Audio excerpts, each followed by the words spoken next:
That is me offering a workshop in the Netherlands for some of our retailers. We had so much fun. We learned a lot. We gave a workshop for patina, for walls. It was incredible. All started here in this magical place.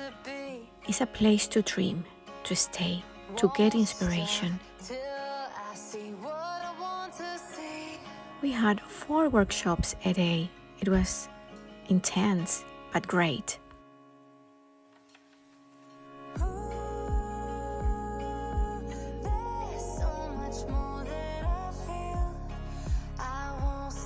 These are Sabine and myself having a break.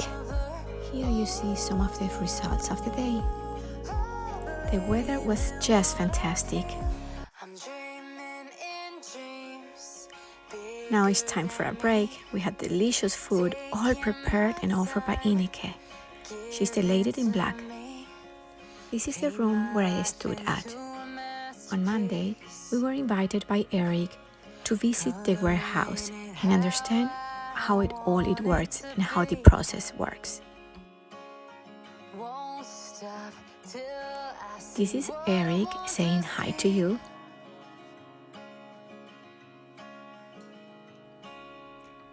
Eric wanted to make a positive impact on the society. He has worked early on social work and knew that there were many people who had a hard time finding a job or being part of the society. Many of the persons working at the warehouse are regular people like you and me, but with less luck having to deal with immobility, brain damage, or any other issue. We are very proud to have them being part of Vintage Paint family.